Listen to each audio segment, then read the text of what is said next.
Got Dad on the mower over there. They live next door, so he's making plenty of noise. Got me out here. I just finished up. In another video, you might have seen me rig up my hose-on fertilizer injector for my giant pumpkin patch. So I've been out here messing with this giant pumpkin patch, and I have run them deer out twice already since I've been out here. All I got to do is walk away for, I was just out there. I was just at the corner. My timer went off that my fertilizer was done. There was no deer out there. I walked over, checked on my fertilizer at the end of the hydrant. I come back out here, and there they are. So these deer are decimating this pumpkin patch. So I got electric around this patch because I knew it would be a problem. But this patch, this is the field pumpkin patch, and you can see how deathly afraid these deer are of me. They're a little past bow range right now. Some guys might take a crossbow shot that far. That's probably 70 yards to that first one. That one there, she's probably about the same distance. So we planted a bunch of field pumpkins out here, a bunch of different varieties. And what I didn't count on was the neighbor across the way. It's been so wet, they didn't get their crops in this year. He said it's the first time in 40 years that he's taken crop insurance because it was too wet to get out into the field. So there's a couple hundred acres there that were either gonna be beans or corn this year, that all these deer, they bed back here, they go through this field, they might nibble a little bit here and there on their way over to the beans. That's the way it works every other year. Well, this year, there ain't no beans over there, so the deer are coming out of our woods and they're just staying in this patch all night long. The deer from across the road that normally come this way into that bean field, they're coming all the way across the beans into this patch. So at any time, you can come out here, there'll be a dozen deer out in this patch, and they are just absolutely decimating it. I was counting on losing a little bit for deer damage, but it honestly is looking like we're gonna lose the whole patch. And I've got about $2,000 worth of seed and fertilizer and fuel for the tractor, pre-emergent herbicide, pesticide application. Had to buy a tank for the pesticide application because my other tanks are herbicide only. So anyhow, I honestly have about $2,000, maybe just a touch over, about $2,000 into this patch. And these deer keep doing what they're doing, and as early in the season as it is, you can see the damage they're doing. They just eat every leaf off the top of a plant, and then they eat what pumpkins are started. There's an empty pumpkin there. There's another one. There's another one. There's a busted one up there. Just everywhere you look, you see pumpkin fragments. So not only are they just not nibbling a little bit, they're consuming the whole pumpkin, which I hadn't really counted on. Figured they'd just nibble on a bunch of them and just damage them, but we would still have a pumpkin. It would just be a marked up pumpkin. But no, they are entirely eating pumpkins. The only variety that looks like it's standing up to them, surprisingly, is the one, this was gonna be my favorite this year, this is a new one for us, is called Fireball. And these things, I bent down to touch one of these plants yesterday. I was out here investigating, you know, all the deer damage, and it hurt me. It's almost like, you know, pumpkins are kind of thorny, they're kind of prickly. Prickly is a good word. These suckers are kind of thorny, and I think that's their saving grace, because the deer are not messing with these Fireball. They're eating everything else. They're eating the gourds. We got gladiator, jack-o'-lantern style. My giant pumpkins, there's 30 giant pumpkins planted in those 2 rows there. That's what we just saw, that are just, they're eating them just as good as they're eating everything else. We got Abominable, which is a white pumpkin. That must be especially delicious because that was like the first one the deer attacked. Then we've got Captain Jack, and we've got Cinderella pumpkins over there. So the more I'm out here, the more I'm making them nervous. You can see they sort of walk to that back corner. But if I just sort of mill around out here and don't walk at them, just do my own thing, they don't care.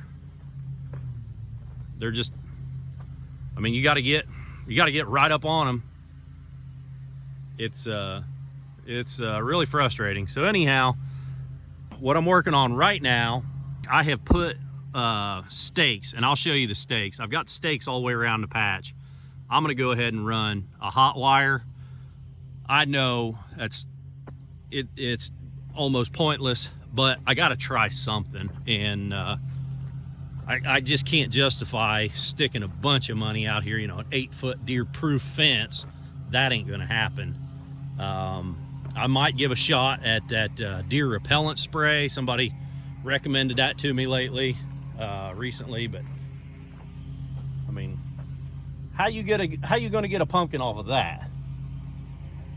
So anyhow, that's what we're dealing with. So you can see where I'm gonna tie into the giant pumpkin patch here and put a gate with one of these little electric fence handles, and then I'm gonna do the same thing over here. That way I can get in here with a mower. You can see I've been in here with a mower. It was a little too wet. So I'm gonna use one of these handles here, tie on here, and then we're gonna run down the line and go all the way around it with a single strand. And we gotta try something. 1, 2, 3, 4, 5, 6, 7 of them. It's the next night. I had to run out and get more fence wire. So I got my post put in last night. And crew is out here again. You can see how much I bother them. It's 20 yards. Yeah, 20 yards. They'll run back there and they'll stop. And they'll just wait for me to get out of their way. And then they'll sneak back in the other side of the field as I work around it. So I did have, I had enough wire last night where I strung it up out here and I could see it laying on the ground here. So somebody got tangled up in it last night. And I hope they got the shit shocked out of them. So, like I said, I got all the posts put up. Running got wire. So I'm gonna go ahead and just string this up. Well, it's the next night and I've been riding a mower. I come out here. I mowed out here around the pumpkin patch a couple hours ago, and I've been riding the mower all way back there in the yard around the house since then. And I saw some deer moving through the woods when I was back by the house heading this way. So I knew they were heading out here. There were 7 of them. There they go. They're finally spooking off. There were 7 of them grouped up, standing here in the woods. Nobody was out in the pumpkin patch just now when I came out. This is the first evening that I've been out here, and right now it's dusk. Sunset probably just occurred or will occur within the next 10 minutes. This is the first time in probably a month or more that I've come out here this time of day and there are no deer in the patch. So that fence clearly is working for now. We'll see how well it does going forward. So that last little clip was last night. I was sitting down there and the deer were back in the woods there. I thought tonight, since we got some daylight, I'd show you sort of the hardware, you know, for the system here. So inside the building is where I've got my fence charger. Turn on a light there. So this is PowerMac Super Energizer 5. This was the best one that they had at my farm supply store when I bought it a few months ago. You've probably seen it in other pumpkin related videos, but essentially there's two prongs on the side of the machine. One prong, you attach a wire, it goes down to a ground rod, which is driven in the ground down there. The other prong is attaches a wire, it goes out, and then it's got a plug in that goes, I put in line a surge protector, but so that's the charger we're using. 6.0 is a little bit low. It's been running about 10. It's about 13 when I disconnect everything. And let me show you how I disconnect it. Rather than unplugging it, if I need to go do work out in a patch, I just flip that switch. So that disconnects everything from here that way. So right now, the only thing's energized is that wire to this switch. So we can see with no resistance on the system, 13.3 is what we would expect, you know, with perfectly no resistance. Now, before I tied that acre and a half in, it would read about 10.5 or 11 most of the time with just my giant patch. So, and again, if we flip the switch, now we've energized the whole system again. We're reading about 6. So let's go ahead and take a trip around, make sure we don't have any weeds laying on the wire or anything like that. We'll go out and I'll show you where that, so from the switch, it goes down underground and it pops back up out there. Okay, so then this is where that wire comes back up out of the ground and ties into my hot wire along the bottom for rabbits and groundhogs. And then it also ties these four strands together for everything else, you know, deer and anything else. So this has been energized. This little patch, which is about 35 feet wide by about 75 feet long. So that's been energized for a few months. It's been working well. So for the new addition, additional wire we just put on a few nights ago, I just tied into this. So let's take a trip. I'm getting ready to measure that one. Just FYI, if you guys are curious about this sort of stuff. So this is a giant pumpkin. This is, for you subscribers, you know this is the 2388 Liggett plant. That's an open pollination that bees took care of for me about 30 days ago. I just looked at my calendar. Again, it was an open pollination when I was busy with another project here at the house. I didn't have time to come out here. We ended up with a bunch of open pollinations on this plant. I've trimmed off the rest of them since then, but we're keeping that one. And my hand pollinations were not working out on this plant. So that's the only pumpkin out here. So click the subscribe button. I'm getting ready to get in there. I brought my tape measure out with a sheet. We're gonna start keeping it covered up, and I'm gonna get the first set of measurements on it tonight. So click subscribe. I'm gonna put that in a different video, and you'll get to see roughly what that pumpkin's weighing right now at 30 days after pollination. So let's go to the other side of the patch here, and I'll show you how we're tying this new fence into the existing giant pumpkin structure here. So the hot wire's clean. After I mowed last night, I ran around here with a weed eater. You would hear it snapping. If it was grounding out anywhere, that thing's hot enough where that charger's hot enough where if it's grounding on grass and you're anywhere near it, you'll hear it. Now I don't hear it, and it looks good. I just weed eated it. So you can see how I'm tying this new fence. So this is where it starts, and it goes all the way around, and it ties back into the other side. So this is how I'm doing it. I've just took a piece of, oh boy, that's striped cucumber beetle right there. I'm gonna spray for them guys tonight too. So I took a piece of fence wire about 2 feet long, wrapped one end around here, made a loop on this end, and this is my handle in case I got to get in there for whatever reason. So then we're using fiberglass rods for line stakes. Let's go ahead and we'll take a trip all the way around and make sure nothing's grounded out. You ain't got no weeds or pumpkins on it. So you can see these are the stakes I'm using. So I could easily add another wire up on top if I decide to. Fingers crossed we don't have to. When we get to the corners though, I just don't trust those little fiberglass rods to carry the tension in a corner. So you can see what I'm doing here. I'm just using short T-posts. I mean, I think these are like 5 or 6 footers. They're only driven in the ground to where the spade is just barely underground. And you can see how I'm doing with the plastic donuts on the corners. So it's not broken here. It's not cut or anything. This just, the wire comes in, wraps around the donut and goes back out that way. And then I took another short piece of wire about 1.5 foot long or so. It's probably a little longer than it has to be. I pulled this wire in. I wrapped that piece of that short piece around it and tied it up to keep it cinched in tight, just to keep it from flopping off that donut. If something hits it, you know, if a deer runs into this thing, if you don't have that little tie wire on there, a deer could run into this and sort of throw it out of whack, and the donut flips sideways, and the donut then pops, the hot wire pops out of the donut, and then the hot wire lays on the wire that holds the donut, you know, wire to wire, and it just grounds it straight out. So then you lose charge on the rest of the system. So that little piece of tie wire can save you a bunch of headache. And there's different ways to do that, but that's the simplest, and it works, you know, works well.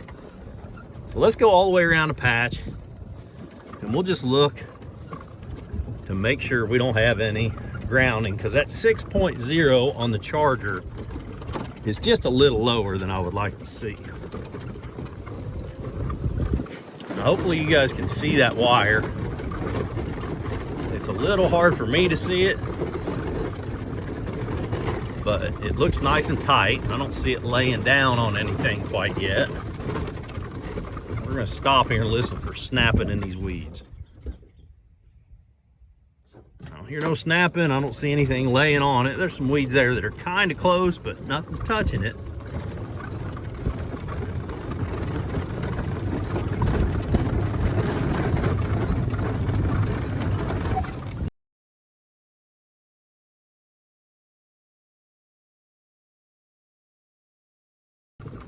I don't see, I was kind of thinking it was the wire would be laying on, some weeds on it right in here. Let's get quiet again. I don't hear it snapping. I don't see it. I don't see anything laying on it. It's definitely not pulled down on the ground. That's kind of what I was afraid of, that the deer might have got tangled up in it again like they did that first night. And you can see the joint here. So the first night, all the wire I had on hand only got me this far. So I come down, actually it got me to that next post. I just cut it off a little bit shorter to have some wire on hand. But so anyhow, that first night I had a string of wire that came down, made the bend, and went to that next post, and I tied it off. So I just had this little line, little L here, and something got tangled up in it, and the wire was jerked off the corner, and it was laying out in the pumpkin patch, and the machine on the wall was reading like 0 or 0.1 or something. So I mean, it was like dead short grounded. And when I got down here, you could clearly see why. So they didn't get tangled up in it last night. Let's keep going. Right there is where, that's where they test it the most, where they're coming out of the woods.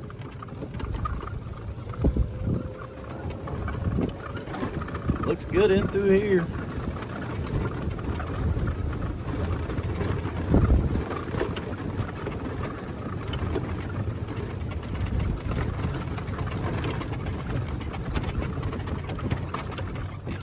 Well, then this is the other end of it, and I'm doing the same thing here as I did, on the other side. Just take a short piece of wire, wrap it around that insulator, make good contact with my hot wire, and make a loop using the handle. And I keep myself a little extra there in some case, something happens, something gets bent up or twisted or whatever. I do like to leave a couple of feet extra on these handles. It ain't hurt nothing. So, well, the fence looks like it's in good shape. I don't see any reason, for the 6.0, but still, I mean, 6.0 compared to 13, yeah, it's a big difference. But when you compare it to the recommendations for that thing, when it gets down to around 4 or 3.5 to 4, I think they say is still effective for long-haired animals. So the deer right now, I don't know if I'd consider them a long-haired animal. It's July. They're short-haired right now, if anything. So they got their summer coat on. We're way above 3 or 4. So, it should still be giving them a heck of a snap. And we'll see in a couple hours what they do tonight. Now, last night, like I said, they were all grouped up when I made that last little video clip. It was getting, right at dark. They had all come out and they were standing in the woods. So I'm sure somebody got snapped and they just wouldn't come in the patch then, which was great. Then last night, well after dark, I came out here to check the mail, I think. I don't know why. I come up the driveway and 3 of them were in this area here, and they ran across the driveway in front of me. And that's really unusual. I'm not used to seeing deer up here by the giant patch or, between the red barn here. So I could tell that this fence is really having an impact on them last night. It's got them thrown out of whack. And then when I came out here that time also, there were no deer out in the patch. So it's not like they figured out how to jump over it yet. Hopefully they don't ever figure that out.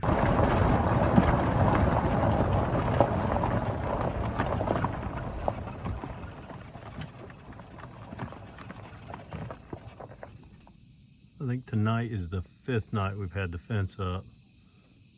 This is the first time I'm seeing a deer out there.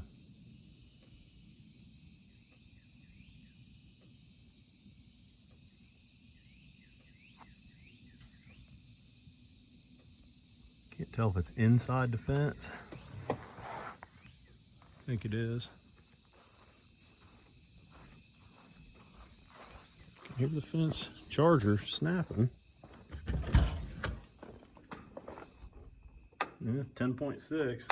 I mean, it's got a lot of juice. Let's go around there and see if she's in the fence. I'm afraid she is.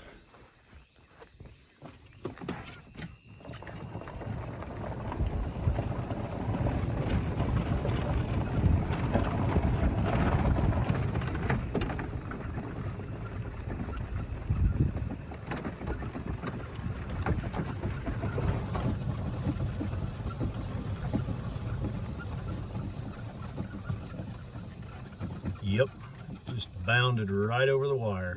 Darn it. I was hoping they wouldn't figure that out, but hopefully they don't all figure it out.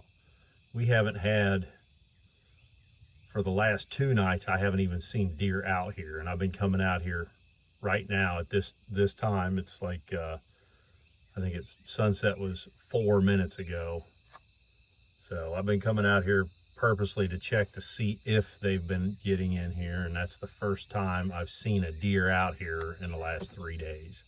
Well, something unexpected happened, and I don't know, maybe you'll notice this is a different charger. I came out last night to check on the patch. I noticed the charger wasn't clicking. When I sort of pulled up here to the corner to flip the switch, I walked inside and it wasn't doing nothing. It said SE 0.0. And it wouldn't click when I disconnected the wires. So I disconnected both sides there. Wouldn't click. I took it out of line. I took the surge protector out of line. Wouldn't do nothing. Checked the fuse. Fuse was good. Put a few different fuse in it even. Thinking, maybe I'm testing it wrong, something. Wouldn't do nothing. So I took it back up to the shop. Played with it on the bench for just a little bit. Made sure I wasn't doing something wrong. Nope. So that one only lasted 6 weeks. I'm really disappointed in that. I paid about $240 for that last charger. So luckily I took it back, and the place I bought it from, they refunded me, and I picked up this Mark 8.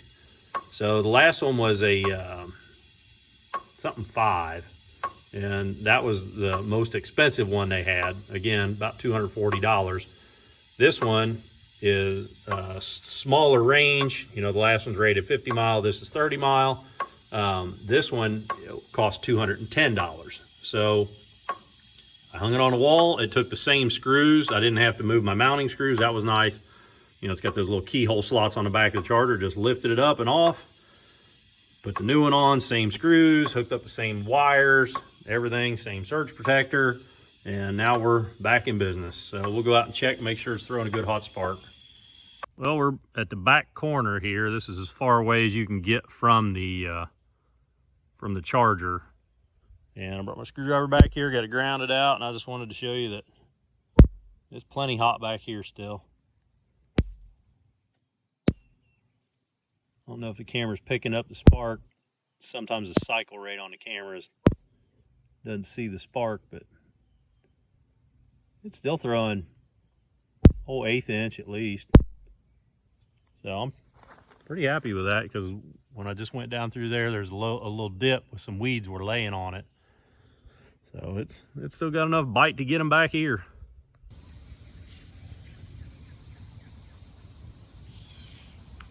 Just got back up to the house.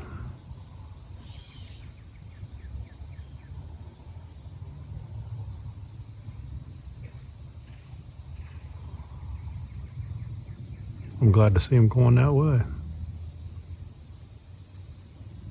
I don't know exactly what they're feeding on down there, but they normally sort of come out of the woods there. They'll come up to the back of the house where we feed them. Now, I just fed them before I went out and changed out that fence charger. So I knew they were in the backyard. There was 2 fawns, a young buck, and a handful of does.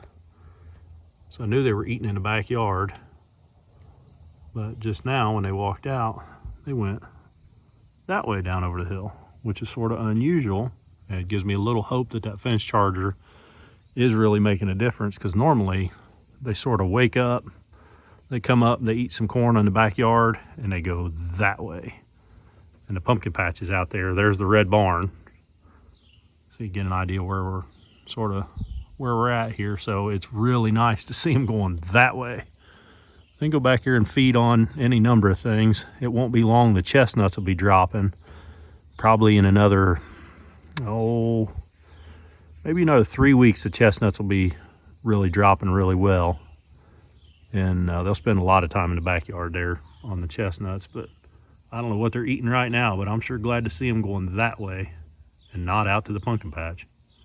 Well, it's been 3 weeks. It is after sunset. It's starting to get dark.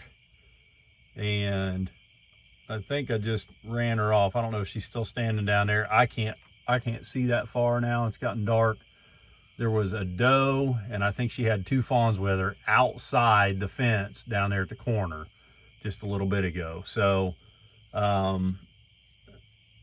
it's been 3 weeks, and I have only seen deer out here in the patch maybe 4 or 5 times. And when I'm seeing them out there, one time it was a doe, and she had her little fawn with her. And I think the fawn was walking right under the wire, and I watched the doe bound over the wire. And the rest of the time, it's only been 1 deer.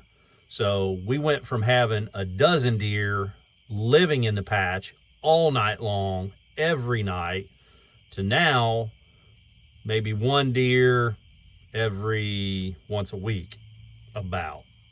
So I can live with that. I'm going to call this a win. So I'm real happy we did this. That 1 wire has made a significant difference. So if you're dealing with a deer problem like I was, hopefully this will help you. If you like this video, click the thumbs up button. If you want to see me working on all kinds of stuff around home here, click subscribe. Till the next time, keep on tinkering.